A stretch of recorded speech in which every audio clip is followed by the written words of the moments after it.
الحمد لله رب العالمين والصلاة والسلام على رسوله الأمين اما بعد.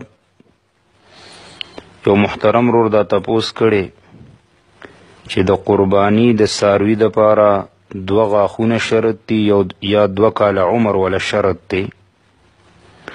زما د اسلام عزتمندو ورونو خویندو، قربانی دا یو سنت عمل دی او چې کله دا په سنت طریقه باندې ادا شي نو په هغه کې ډیر لوی خیر او برکت وي.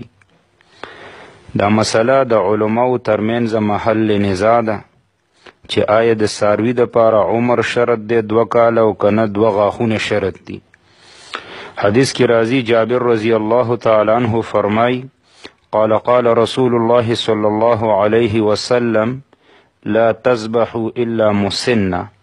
رسول الله صلی الله علیه وسلم فرمایلی دي تاسو قربانی مکوئ مگر په مسنه حیوان باندې الا ان يعصر عليكم فتذبحوا جزعه من الذئب، مگر د مسنې ذبح کول درته ګران وي نو بیا د چیلو یا ګډانو نه جزعه ذبح کړئ.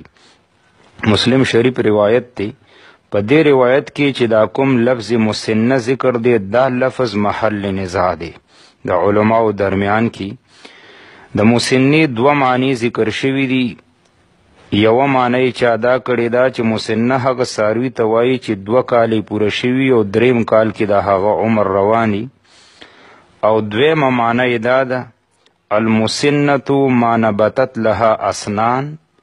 مسنه هغه ساروی دی چې د پیو غاښونه وتلی وي او نوري غاښونه راختلی وي.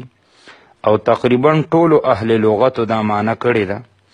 علامه ابن حجر رحم الله ففتح الباری کی فرمائی قال اهل اللغة المسن السنی الذي يلقي سنه. والسنی هغه مسن توای چې د وړوکوالي غاښونه گزار کړي وي. په وخانو کې دا په 6 کال وي او په چیلو او غواګانو کې په 3 کال وي. او د امام ابو حنیفه رحمه الله شاگرد امام محمد رحم الله هم په کتاب الاثار کې فرمای چې سنی باندې قربانی کول افضل دي. او په اتفاق د علماو سره سنی هغه حیوان توای چې د وړوکوالي غاښونه ارتولی وي.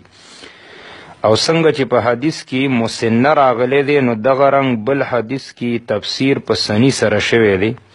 نو غوره او راجح قول دا دی چې په هغه ساروی باندې قربانی کول پکار دی چې 2 غاښونه یې راختلی. نو کله چې سړی ساروی اخلي نو د غاښونو ډیر زیات خیال ساتل پکار دی. کله چې د پیو غاښونه غورځولي او 2 نور غاښونه راختلی نو په هغه باندې قربانی کول دا غوره ده، دا راجح عمل دی او دا افضل عمل دی. الله رب العالمین دی مونږ ټولو ته د قرآن او سنت